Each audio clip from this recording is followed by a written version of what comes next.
կատարվող գործողությունների ինչ հետևանքների կբերեն եւ հաշվի առնելով, որ Փաշինյանը այսպես կառուցվածքային թիրախավորման է անցել, խմբեր է ձևավորում, հայտարարություններ է արում, արդյոք ձեր քաղաքական ուժը եւս կառուցվածքային առումով գործնականորեն կմղվի պաշտպանելու հայ առաքելական եկեղեցուն ըստ անհրաժեշտության։ Մենք այդ հարցում կհետևենք Գեապար Հայրապետի խորհրդներին, Գեապար Հայրապետի խորհրդներին։ Ձեր կարծիքով ինչու հիմա մտավ սա օրակարգ, հաշվի առնելով նաև մի շարք կարծիքներ, որ ըստ էության Ադրբեջանից հնչող հայտարարություններից հետո տեղի ունեցան։ Ես կարծում եմ, որ որպես առիթ երևի Շվեյցարիայում Գեապար Հայրապետի ելույթներ, այդ առումներ, բայց ամբողջովին տեղավորվում է իր այսպես հնարած նոր Հայաստանի կոնցեպտի մեջ։ Այսինքն հայոց պատմությունը փոխելով Հայաստանի պատմության, հայ առաքելական եկեղեցուն վարկաբեկելով, կամ նույն շղթայի տարբեր օղակներում, եւ այստեղ զարմանալու բան չկա։ Ինչու հայական որոշեց առաջադրել Դավիթ Համբարձումյանի տեխնացիական գործընթացը։ Որտեղ Դավիթ Համբարձումյանը արժանի է, Դավիթ Համբարձումյանը ի վիճակի է այդ ուղղությամբ լուրջ ընկալել։ Նրանց իրախավորում է որոշ հարցերում դրան վար մասում կար ավելի պատված փոխելի մարդը։ Դրա անձնային որակները բացեն դիմացում ճանաչումները, բայց իրախավորում է որոշ կրիմինալ կոնտեքստ են դրան հաղորդում։ Ասում են նվեր արեց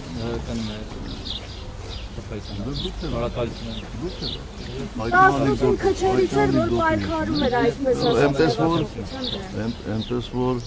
ում էլ առաջադրեին ակնհայտորեն մեծ հակազդեցության էր արժանանալու եւ այդ մասին ես ձեզ ասել եմ, ես որ ասել եք, հարցրել եք ինչու տեխնատու չենք առաջադրում, ես ասեցի, որ մեր պարագայում հակազդեցությունը շատ մեծ է, կարծում եմ հիմա դրանում համոզվեցիք։ Բայց ասում եք նաեւ իշխանության չեք հավատում, հաստորեն հավատում եք։ Ձեր հարցը, այսպես ասեմ, ձեր տրամաբանությամբ շատ սենց նուրբ պատրաստված է։ Այո, մենք իշխանության չենք հավատնում։ Այս պայքարը ոչ թե իշխանության համար, այլ իշխանափոխության համար է։ Միթե պարտի։ Իսկ հնարավոր է իմպիչմենտը դառնա այդ թրիգերը, որ կարող է իշխանափոխություն առաջ բերել։ Ումով ուզում է, մենակ իշխանափոխություն լինի։ Չենք կարող մրից ելնել մրջուն ընկնել։ Ոչ, որտեղ սա մուրջ չի։ Սա ճահիճ է, ճահիճ։ Նախագահ, ի վերջո թրիգեր կդառնա, այդ իմպիչմենտի գործընթացը, որ գեներալի փոխանցում է նախագահ։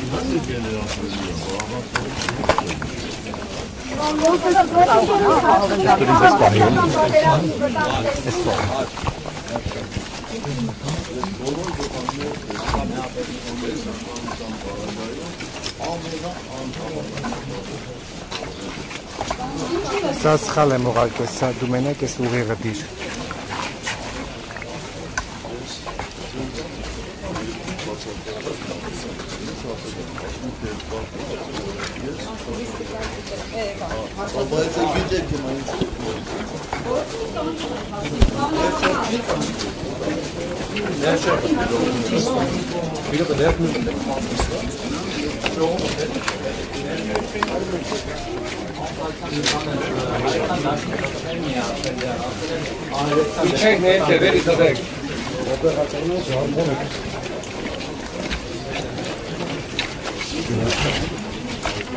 Արտակցյան, Հայաստան դաշինքի հայտարարությանը ինչպես կարձագանք է, որովհետև ասել են կարծես թե հետևյալն է, որ դուք բերեք նաև ՔՊ-ի պակասող ձայներ կամ այլ պակասող ձայներ, մենք էլ 128 ձայնը կտանք ձեզ։ Դուք իրենց հարցրեք, բայց որտեղի դուք եք տեղյակ եք, ես կարծում եմ, որ վաղը բանակցություններ են տեղի ունենալու Հայաստան դաշինքի եւ պատիվ ունեմ խմբակցությունների միջև եւ այդ հարցերը հարցին դժնական պատասխաններ չստանան։ Դուք եւ Ռոբերտ Քոչարյանը բանակցում եք այս պահին այդ հարցի շուրջ։ Որոշողը Ռոբերտ Քոչարյանն է լինելու։ Իրենց խմբակցության մասով։ իրենց խմբակցության մասով։ Ես չեմ կարծում։ Տպավորությունը որ մրցավազք է, որ ՀԿ-ն Քոչարյանին ու իր թիմին է տուփիկ ուզում տալ, հիմա էլ Քոչարյանն ու իր թիմը ՀԿ-ին են տուփիկ տալիս, այսպես փոխադարձ շախ ու մատ անելու տուփիկ դա փակող արժե կամ շախ են անում շախմատային լեզվով ասած, որ մատ անեն։ Մենք շախ ենք հայտարարել եւ հայտարարել ենք միայն այսօրվա իշխանությունները։ Մենք ուրիշ շախ հայտարարելու ֆիգուր չունենք։ Մատանել կստացվի ըմբիշմենտ։ Այո։ Իսկ փողոց գեներացնելու հիմքեր տեսնում եք նաև այս գործընթացով։ Վստահ եմ ես, ոչ թե տեսնում, այլ վստահ եմ։ Պարոն Սարգսյան, շատերը մտածում են, որ դուք Նիկոլ Փաշինյանի դեմ կոմպրոմատներ ունեք եւ միայն հարմար պահի եք օգտագործելու դա։ Նախ ունեք եւ երբ եք օգտագործելու։ Ոչ, ինչ կոմպրոմատներ։ Դե իշխանության եք եղել, ինքն էլ ընդդիմադիր է եղել։ Հետո որևէ ձևով չունեք կոմպրոմատներ։ Այսինքն այս 7 տարվա ընթացքում ամեն ինչ շատ լավ է եղել եւ լրացուցիչ կոմպրոմատների կարիք կա։ Ես զարմանում եմ ձեր Վարդապետի նյութերի մասին է խոսքը։ Զարմանում եմ ձեր հարցերի։ Անձնական դաշտի երևի, հա, գործընկերություն։ Մտել են արդեն անձնական դաշտ, այդ թվում եկեղեցականներ, ասում են նախորդ իշխանությունը կունենար, ինչ էլ չլինի, հատուկ ծառայություններ, ինչ որ անձնական հետաքրքիր տեսանյութեր։ Ոչ։ Ձեր պահոցում միայն են ձայնագրություններ։ Ես հետաքրքիր ձայնագրություն հրապարակել եմ, դե ցավոք սրտի շատ-շատերին դա քիչ հետաքրքրեց։ Բայց այսօրվա իրավիճակը հենց խոսակցության արդյունք է, այդպիսի դիրքորոշման արդյունք է։ Պարոն նախագահ, 7 տարի առաջվա իրողություններին անդրադառնալով եւ այս 7 տարիների մասին Իրանի գերագույն առաջնորդի խորհրդականը հայտարարություն բացահայտում է արել, նշել է, որ որոշ երկրներ շահագրգռված էին Հայաստանը մասնատելու ճանապարհով Զանգեզուրի միջանցքի անվան տակ փակել Իրանի ելքը դեպի Եվրոպա եւ Թեհրանը կարողացել է խափանել այդ գործարքը։ Ըստ ձեզ այդ որոշ երկրների այդ ծրագրերը վերջնականապես խափանված են, թե պետք է շարունակվեն եւ հակազդեցություն պետք է։ Ոչ, մենք միշտ էլ արտաքին վտանգի առկայություն զգացել ենք եւ զգալու ենք։ Ես չեմ կարող մեկնաբանել Իրանի, ինչպես ասեցի, համապատասխան պաշտոնյայի ասածները։ Դեպի ծրագրերի մասին դուք ակնարկել եք, պարոն նախագահ, գլոբալիստական Ոչ, ես այդպիսի բանի մասին չեմ ակնարկել, ես միշտ ասել եմ, որ այո, Հայաստանը ունի եւ ունենալու է անվտանգության մեծ խնդիրներ։ Պարոն նախագահ, արդեն 6-րդ անգամն է Արցախի նախագահ Սամվել Շահրամանյանին հարցաքննության են կանչում, արդյոք նրան ուզում են ձերբակալել եւ այդպիսով փակել Արցախի էջը։ Չեմ կարծում, ինստիտուտների հետ միասին։ Սամվել Շահրամանյանին ձերբակալելու, ես չեմ տեսնում այդպիսի ցանկություն։ Սա մեկ, երկրորդ, որևէ մեկին ձերբակալելու, որևէ մեկը չի կարողանալու Արցախի էջը փակել։ Իսկ Արցախի վերադարձը ինչպես եք պատկերացնում։ Այս բանին ոչ մի կերպ։ Այս բանին ոչ մի կերպ։ Պարոն Սարգսյան, վեհապարի հետ առաջին նախագահան հանդիպեց, արդյոք պատրաստվում եք դուք եւս հանդիպել աջակցություն ցուցաբերել։ Ես բարբերաբար եմ հանդիպում վեհապար հայրապետի հետ։ Ցանկացած անհրաժեշտ պահի։ Իդեպ դուք ինչպես եք գնահատում այն, որ Լևոն Տեր-Պետրոսյանի վրա